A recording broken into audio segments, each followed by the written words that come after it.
កំហុសធំអ្នកលក់គឺប្រាប់តែពីតម្លៃឡានមិនចង់ប្រាប់ពីតម្លៃថ្មកំហុសធំរបស់អ្នកទិញគឺចង់ដឹងតែពីតម្លៃឡានមិនបានចង់ដឹងពីតម្លៃថ្មអូខេសួស្តីបងប្អូនអ្នកគ្នាបាទខ្ញុំបាទ B ថ្ងៃនេះមកជជែកលេងជាមួយបងប្អូនពីជំរើសឡានរបស់បងប្អូនណាបងប្អូនបាទសម័យកាលទំនើបសម័យកាលសេដ្ឋកិច្ចបញ្ហាគ្រប់យ៉ាងបងប្អូននៅជាមួយនឹងសម័យកាលនេះបងប្អូនបាទអ្វីដែលសំខាន់នោះគឺបងប្អូនជាជំរើសឡានបងប្អូនចង់ទិញនៅពេលនេះបើសិនជាបងប្អូនចង់តន់សម័យកាលចង់តន់ទំនើបចុងក្រោយបំផុតនោះគឺជាជំរើសឡានបងប្អូនគឺអីគេបងប្អូនគឺជាឡានអគ្គិសនីតែម្ដងបងប្អូនបាទអញ្ចឹងថ្ងៃនេះខ្ញុំបានមកលើកបញ្ហានិងលើកគុណសម្បត្តិបាទបានន័យថាលើកគុណសម្បត្តិនិងលើកគុណវិបត្តិជូនបងប្អូនដែលអ្នកចង់តន់សម័យកាលគេហៅថាតន់ trend ណាបងប្អូនបាទជក់តន់មួយឆាវអីចឹងទៅបងប្អូនវាជាទូទៅមែនតែនទៅគឺជាជំរើសឡានដែលយើងត្រូវប្រើឲ្យអគ្គិសនីណាបងប្អូនក៏ប៉ុន្តែទន្ទឹមនឹងបងប្អូនជំរើសវាបងប្អូនត្រូវចែកឬក៏ញែកឲ្យដាច់ពីគុណសម្បត្តិនិងគុណវិបត្តិនៃឡានអគ្គិសនីផងណាបងប្អូនហើយមួយទៀតនោះគឺលទ្ធភាពបាទលទ្ធភាពរបស់បងប្អូនស្ថិតនៅចំណុចណាណាបងប្អូនហើយនឹងតម្រូវការរបស់បងប្អូនតោះបងប្អូនកុំឲ្យចាំយូរបងប្អូនដឹងទេថាឡានអគ្គិសនីមកដល់បច្ចុប្បន្ននេះបើសិនជាយើងឃើញពីគុណសម្បត្តិរបស់វាគឺគួរសមដែរបងប្អូនបាទគុណសម្បត្តិរបស់វាហើយនឹងគុណវិបត្តិវាក៏មិនធម្មតាដែរបើសិនជាយើងបាននិយាយច្បាស់ណាបងប្អូនតោះ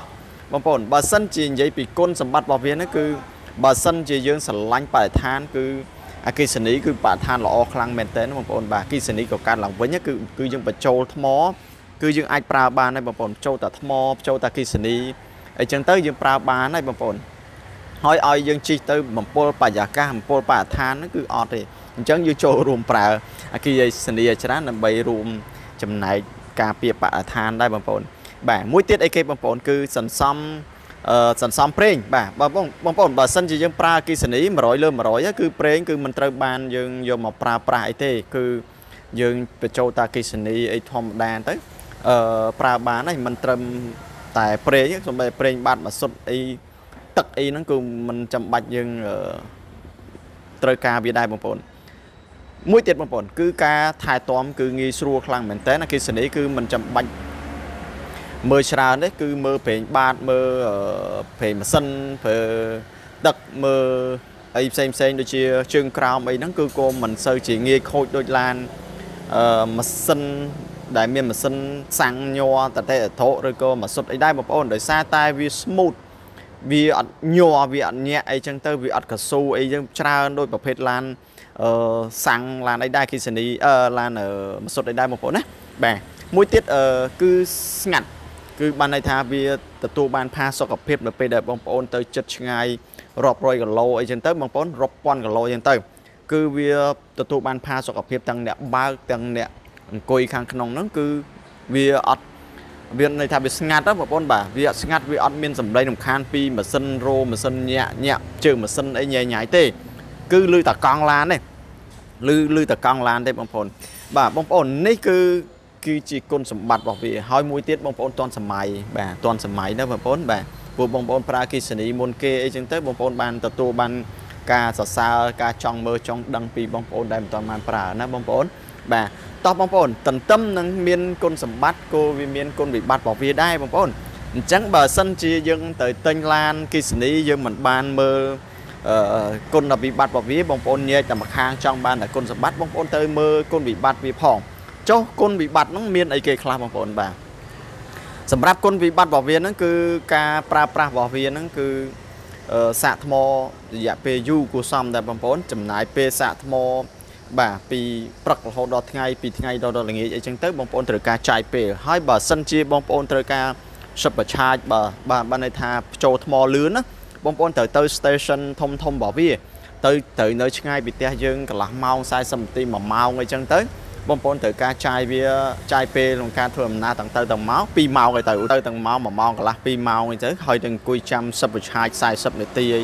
កន្លះម៉ោងអីទៅបងប្អូនអាហ្នឹងហើយគឺជាចំណាយពេលជាប្រចាំថ្ងៃតែម្ដងដែលបងប្អូនរំបាកការគិតហើយពេលខ្លះយើងជិះយើងមិនហ៊ាននឹងបច្ឆេះចោលព្រោះបងប្អូនត្រូវគិតថាពេលដែលបច្ឆេះចោលក៏វាជាអគ្គិសនីដែរបងប្អូន stand by កូនទូចកូនធំកំមុំ ta dây mà đai bốc cha ấy chẳng tới được nông lái thì thử bị che cháo ấy mình này thử bị che cháo cô bị cắt spray đây cắt Kissany battery vào việt đây bằng bốn đấy bà mình men thay dương bà châu ban phèo mọi lối chi phèo mọi lối món đấy bà không phải một bốn đấy bà chẳng dương thời ca chậm nái pê dương thời ca chậm nái pê cho nên bảy xa vi sập hai cái đôi xa nó tia cái đôi xuống đây bốn luôn kia để xa tả bà châu thò tiết anh bà châu nơi hay anh mình bà châu nó bị vào bạn lại nâng đá nó bông bồn bà tao mới tiết bông bồn bà sân chia đầm rơi ca bông bồn trong lần xong chạy time tiết bông bồn rốt ru ron từ tinh lan sạt lết bà ru ron từ tinh lan sạt lết xẹp từ lan sạt lết nó prao để dạ pp năm 3 năm 4 năm 5 năm bông bồn cua kịch thả trẻ ở đây đây bông bồn mình ban xoay vô rồi bông bồn mình ban xu để lộ nó cứ lan là Kissany cứ là tập hiệp cả hai capacity battery vào viết cứ prao để dạ p 5 năm 10 năm bà expire bông bồn chẳng bông bồnត្រូវ remove ទាំងអស់បើសិនជាបងប្អូនទៅទិញឡានបងប្អូនអាចដឹងពីតម្លៃឡានតែបងប្អូនអត់បានសួរពីអ្នកលក់ថាតម្លៃដូរអាគុយហ្នឹងប្រហែលទេអាដូរថ្មវាបងប្អូនអញ្ចឹងគឺជាចំណុចធ្ងន់កកដែរបងប្អូនឡានខ្លះបងប្អូនទៅទិញតាម private បងប្អូនមិនបានទិញពីក្រុមហ៊ុនបងប្អូនទៅទិញបងប្អូនអត់ទាន់ដឹងពីថ្មវាតម្លៃប្រមាណការជួសជុលវាប្រមាណបងប្អូនពេលខ្លះ private គាត់យកមកគាត់យកដឹងតែពីលក់ទេគាត់អត់មានយកកញ្ចប់មកទេបានន័យថាគាត់អត់បាន MOU ជាមួយនឹងការជួសជុលជាមួយសម្ភារៈការប្រើប្រាស់ផ្សេងផ្លាស់ប្ដូរទេបងប្អូនណាបើសិនជាបងប្អូនទៅទិញក្រុមហ៊ុនអាចនឹងមានទំនួលខុសត្រូវខ្លះពីផ្នែកហ្នឹងក៏ប៉ុន្តែក៏វាមិនជាខ្លាំងដែរការទទួលខុសត្រូវជាមួយនឹងការ MOU ព្រោះតែឡានគាត់យកមកសិតតែជាប្រភេទឡានថ្មីការពឹងទុកគឺអត់ងាយខូចមិនចុះបើខូចបងប្អូនបាទថ្មបងប្អូនកន្លែងនេះខ្ញុំសូមវល់ទៅវិញថាបើសិនជាបងប្អូនចង់សន្សំចៃខ្លាំងជាមួយនឹងឡានKissanyហើយបងប្អូនរត់ទៅទិញឡានដែលគេប្រើមួយទឹក2ទឹក3ទឹកនោះបងប្អូនត្រូវគិតថាសពលភាពនៃការប្រើប្រាស់វាពី5ឆ្នាំ10ឆ្នាំគឺយ៉ាងយូរហើយបងប្អូនត្រូវតែ remove ថ្មវាចោលទាំងអស់ហើយតម្លៃប្រមាណបងប្អូនអញ្ចឹងកន្លែងនេះបងប្អូនគិតខុសហើយថែមខុសទៀតបាទខុសដប់បងប្អូនដែរខុសដប់បងប្អូនបាទនេះគឺជាមតិយោបល់របស់ខ្ញុំទេបងប្អូនបើសិនជាឡានKissanyអ្វីដែលបងប្អូនត្រូវគិតនោះគឺឡានផ្លាកលេខតែម្ដងគឺมันអាចនឹងគួរទិញទេបងប្អូនព្រោះឡានវាប្រើពីមួយទឹកពី3ទឹកទៅឧទាហរណ៍ថាបងប្អូនស្ថិតនៅក្នុងឆ្នាំ2026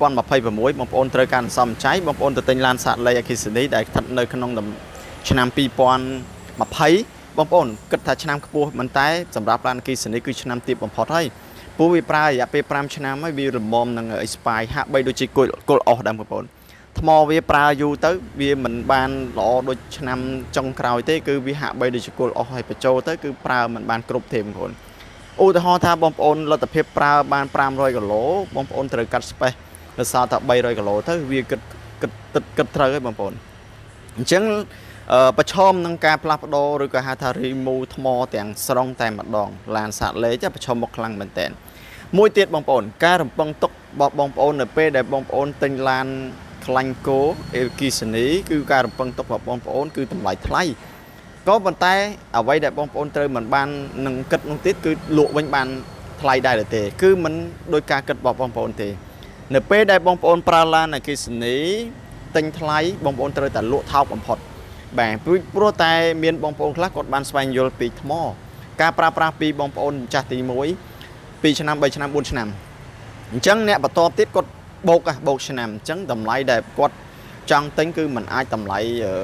ធូរបានទេគឺតម្លៃយ៉ាងហោចក៏សឹងតែ 50% នៃទីផ្សារដែរបានន័យថាបងប្អូនទិញថ្លៃត្រូវលក់ថោក